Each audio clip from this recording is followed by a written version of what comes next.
ডিজাইনের ক্ষেত্রে সাবজেক্টের পরেই আমাদের খেয়াল রাখতে হবে সাইজ এবং স্পেসের দিকে। তো একটা ভালো বিজ্ঞাপন বা ভালো ডিজাইনের ক্ষেত্রে আমাদের 3/1 জায়গা অবশ্যই কি খালি রাখা উচিত, এবং হচ্ছে পেজের যে মার্জিন আছে এবং সাইজ আছে ওই অনুযায়ী আমাদের ডিজাইনটা করা উচিত। তো এখানে সেট মার্জিন এস 10% অফ পেজের বা শেপের 10% মার্জিন। আপনাদের সামনে দুইটা এক্সাম্পল দেখা যাচ্ছে। বাম পাশে যে ছবিটি দেখা যাচ্ছে এটা হচ্ছে একটা পারফেক্ট এক্সাম্পল এবং গুড ডিজাইন বলতে পারেন।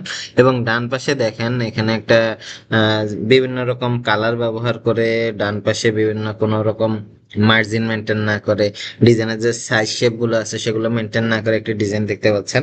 তো এটা হচ্ছে ব্যাড এক্সাম্পল। অর্থাৎ বাম পাশের যে ছবিটা, দিনা ব্যাংক, একটা ব্যাংকের লোগো এবং ব্যাকগ্রাউন্ড দেখেন একদম সিমিলারিটি মেনটেন করে পুরো ডিজাইনটা করা আছে, এবং এখানে 3/1 জায়গা খালি আছে, এজন্য ডিজাইনটা দেখতে অনেক ভালো লাগতেছে।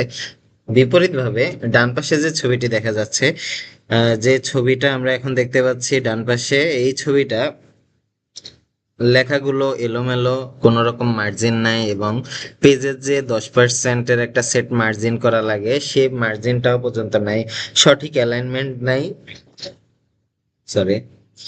এছাড়া যে শেপগুলো ব্যবহার করেছে অকওয়ার্ড টাইপের শেপ, এবং লেখার যে সাইজগুলো সেগুলো অকওয়ার্ড। তো এর পরবর্তীতে আমরা যে বিষয়টা খেয়াল করবো, এটা খুব মোস্ট ইম্পর্টেন্ট বলতে পারেন, টাইপোগ্রাফি বা টেক্সট অথবা ফন্ট যে নামে আমরা চিনি। তো এই টাইপোগ্রাফিটা একটা ডিজাইনের একটা যে প্রাণ বলা যায়, কারণ আপনি ডিজাইন অনুযায়ী যদি সঠিক টাইপোগ্রাফি না ব্যবহার করেন তাহলে ভিজুয়াল যে মেসেজটা অডিয়েন্সকে দিবেন সেটা অনেক ক্ষেত্রে ব্যর্থ হবে। এখানে preference, limit your font preference. আপনার যে টাইপোগ্রাফিটা ব্যবহার করেন এখানে অনেক বেশি টাইপোগ্রাফি, অনেক স্টাইল, অনেক টাইপের টাইপোগ্রাফি আলাদা আলাদা ব্যবহার করুন, ব্যাপারটা এরকম নাই। আপনি যখন ডিজাইন করে অ্যালাইনমেন্ট করবেন, তারপর হচ্ছে যে ডিজাইনটা ব্যবহার করবেন, এখানে অনেক বেশি টাইপফেস ব্যবহার করা যাবে না, এবং রেলিভেন্ট কালার ব্যবহার করার ক্ষেত্রে সচেতনতা অবলম্বন করতে হবে। অ্যালাইনমেন্ট করার ক্ষেত্রে কিংবা সাইজ করার ক্ষেত্রে, অ্যালাইনমেন্ট করার ক্ষেত্রে এই বিষয়টা খেয়াল রাখতে হবে। তো টাইপোগ্রাফিটা আসলে অনেক বড় একটা ভূমিকা পালন করে। এখানে বাম পাশে যে ছবিটা দেখা যাচ্ছে এটা হচ্ছে একটা পারফেক্ট এক্সাম্পল গুড ডিজাইন, এবং এখানে কি 3/1 জায়গা খালি আছে, এবং হচ্ছে মার্জিন গুলো খুব 10% মার্জিন বজায় রেখেছে। কিন্তু বিপরীতভাবে ডান পাশে যে ছবিটা আছে এখানে এত রকম কালার ব্যবহার করা হয়েছে এবং বিভিন্ন রকম সাইজ ব্যবহার করা হয়েছে, যার কারণে এই ডিজাইনটা আর ব্যাকগ্রাউন্ডটা সুন্দর হওয়া সত্ত্বেও লেখার কারণে পুরো ডিজাইনটা নষ্ট হয়ে গেছে। খেয়াল করে দেখুন এখানে ইয়েলো কালার, আবার সাদা, আবার ইয়েলো, আবার এখানে অন্য একটা টাইপ ব্যবহার করছে, এখানে ছোট লেখা, এখানে বড় লেখা, আবার এইখানে ডান পাশে অন্য কালার, এবং এইখানে খেয়াল করে দেখেন লেখাগুলো বোঝাই যাচ্ছে না। তো এত বেশি লেখা এইভাবে উপস্থাপন করা, এই মাঝখানে এই লেখাটাও কিন্তু স্পষ্ট ভাবে বোঝা যাচ্ছে না, এবং অনেক রকম টাইপোগ্রাফি ব্যবহার করেছে, এখানে আবার টাইপোগ্রাফির ব্যবহার মানে অনেক ভেরিয়েশন করে করার কারণে ডিজাইনটা ভালো লাগতেছে না। সিম্পল ইজ দ্য বেস্ট বলতে পারেন, যে আমরা এখানে একটা আছে কিপ ইট সিম্পল, এই ফর্মুলাটা ব্যবহার করতে পারি, যেটাকে আমরা KISS কিস থিওরি হিসেবেও জেনে থাকি। আচ্ছা, এরপরে ডিজাইনের ডান পাশে যে ছবিটা দেখা যাচ্ছে, আপনারা বলেন তো এটার কি সাবজেক্ট আইডেন্টিফাই করা ইজি না কঠিন? এটা কি গুড এক্সাম্পল না ব্যাড এক্সাম্পল? হ্যাঁ, অবশ্যই ডান পাশে যে ছবিটা আছে এটা ব্যাড এক্সাম্পল।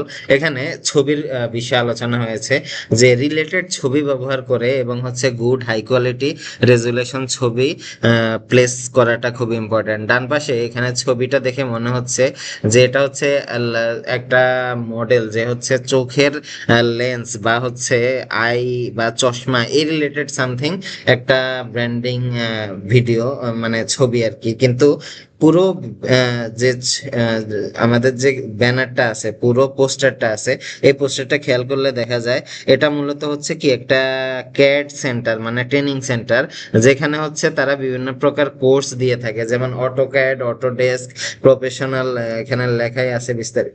কিন্তু পুরো ছবিটা দেখে মনে হয় যে কোর্স না হয়ে এটা হচ্ছে ছবি রিপ্রেজেন্ট করতেছে না স্পেসিফিক ভাবে, যে রিলেটেড যে সাবজেক্ট এবং ছবি দরকার সে ছবিটা সে মেনটেন করে নাই। বিপরীতভাবে বাম পাশে যে ছবিটা দেখা যাচ্ছে এটা দেখে মনে হচ্ছে যে সমুদ্রের তলদেশ দিয়ে হচ্ছে তার ওয়্যার যাচ্ছে, মানে নেটওয়ার্কিং আইপি রিলেটেড একটা কানেক্টিভিটি দেখা যাচ্ছে, যেটা ছবির মাধ্যমে পুরো মেসেজটা দেখা যাচ্ছে। এবং এখানেও খেয়াল করে দেখেন ডিজাইনের 3 ভাগের 1 অংশ খালি আছে এবং প্রপার অ্যালাইনমেন্ট ব্যবহার করে ডিজাইনটা করা হয়েছে। বিপরীতভাবে ডান পাশের এটা কোনো প্রকার অ্যালাইনমেন্ট ব্যবহার করা হয় না, কোনো প্রকার স্পেসিং নাই, লেখাগুলো হচ্ছে হ্যাফেজেড এলোমেলো অবস্থায় আছে এবং বিভিন্ন প্রকার কালার ভ্যারিয়েশন করা হয়েছে এবং শেপ ব্যবহার করা হয়েছে, শেপের সাথে লেখার কোনো মিল নেই। সব মিলিয়ে এই ডিজাইনটাকে আমরা ব্যাড এক্সাম্পল বলতে পারি। তো এজন্য আমরা যখন ডিজাইন করব আমাদের রেলিভেন্ট ইমেজ ব্যবহার করাটা খুব জরুরি। এবার পরবর্তীতে আমরা যে কালার ব্র্যান্ডিং এর কথায় আসি, এখানে ডান পাশে যে ছবিটা আছে এখানে কোনো প্রকার কালার ব্র্যান্ডিং মেনটেন করে নাই। দেখুন ওদের লোগোর কালার অনুযায়ী আমাদের এখানে যে কালারগুলো এগুলো ব্যবহার করে নাই এবং ডিজাইনটা কিন্তু কালার ভ্যারিয়েশনের কারণে ফুটে ওঠে নাই। কিন্তু বাম পাশে যে ছবিটা দেখা যাচ্ছে হরলিক্স এর একটা বিজ্ঞাপন, এখানে খেয়াল করে দেখবেন এখানে যে হরলিক্স লেখা, এই ব্লু কালারটা, ব্লু হচ্ছে সিম্বল অফ ট্রাস্ট। আমাদের প্রতিটা স্পেসিফিক বিষয়ে কালারের মিনিং আছে, এই কালারের মিনিং গুলো খুব জরুরি, যে আমার কোন কালারটা কোনটা রিপ্রেজেন্ট করে। যেমন ব্ল্যাক অনেক সময় শোক রিপ্রেজেন্ট করে, আবার অনেক সময় অ্যালার্টিং হাইলাইট করার জন্য এখানে যেমন নিউতে রেড কালার দেওয়া আছে, ঠিক তেমনি রেড হচ্ছে কি অ্যালার্মিং কালার, লাভের কালার হিসাবে ব্যবহৃত হয়।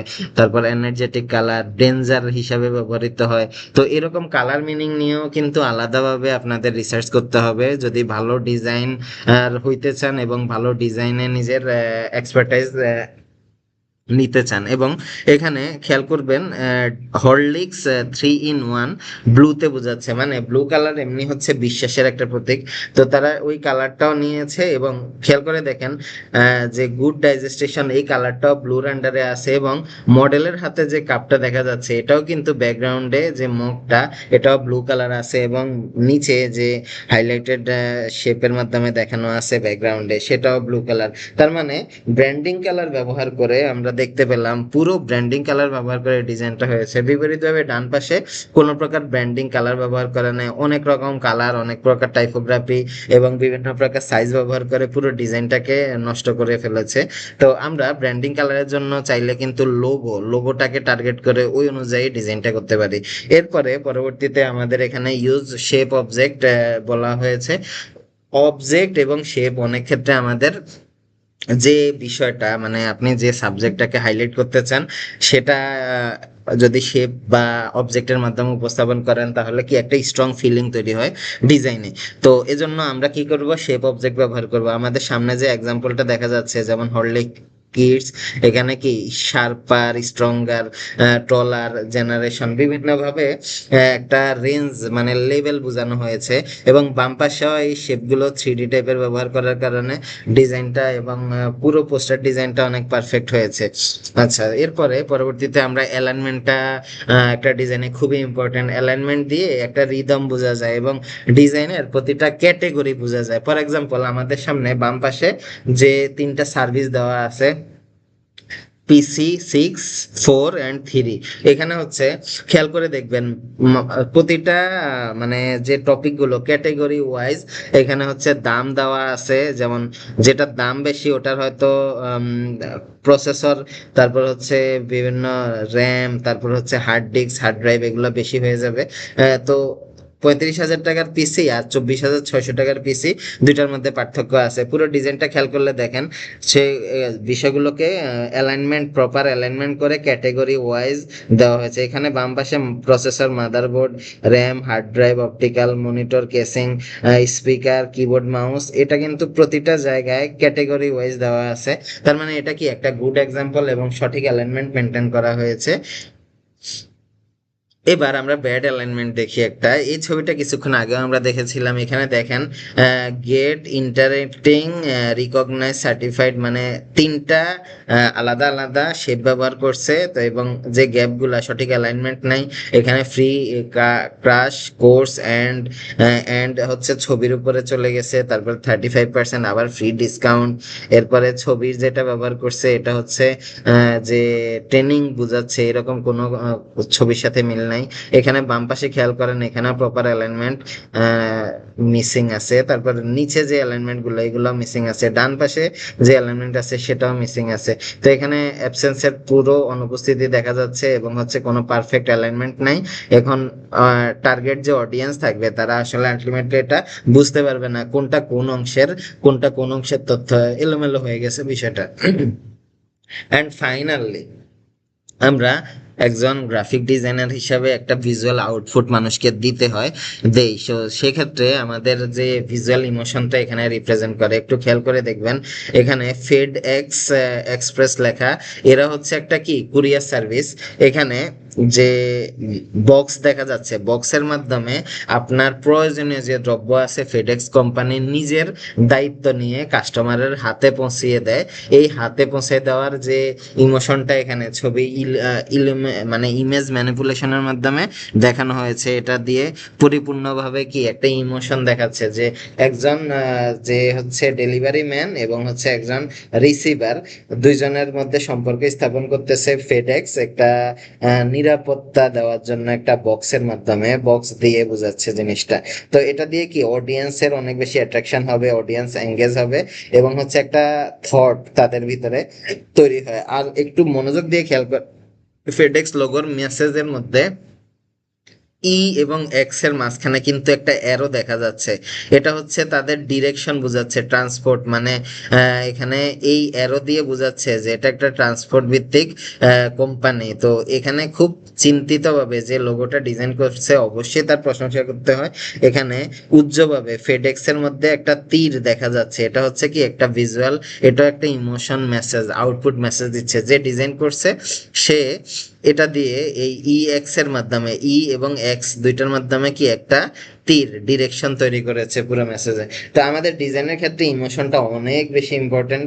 আপনার ফাইনালি মানুষ একটা আউটপুট পাবে, যদি সেটা খুব জনপ্রিয় মানে খুব হাসি খুশির ব্যানার হয় তাহলে ডিজাইনার চেষ্টা করবে যাতে এটা কি গ্লোয়িং এনার্জেটিক হয়। আবার যদি শোক বা কারো মৃত্যু সংবাদ হয় তাহলে ওটা যাতে দেখে একটু মন খারাপ বা একটু নীরবতা আর যে বিষয়গুলো ফলো করতে হয় ডিজাইনে, সে জিনিসগুলো ফলো করবে।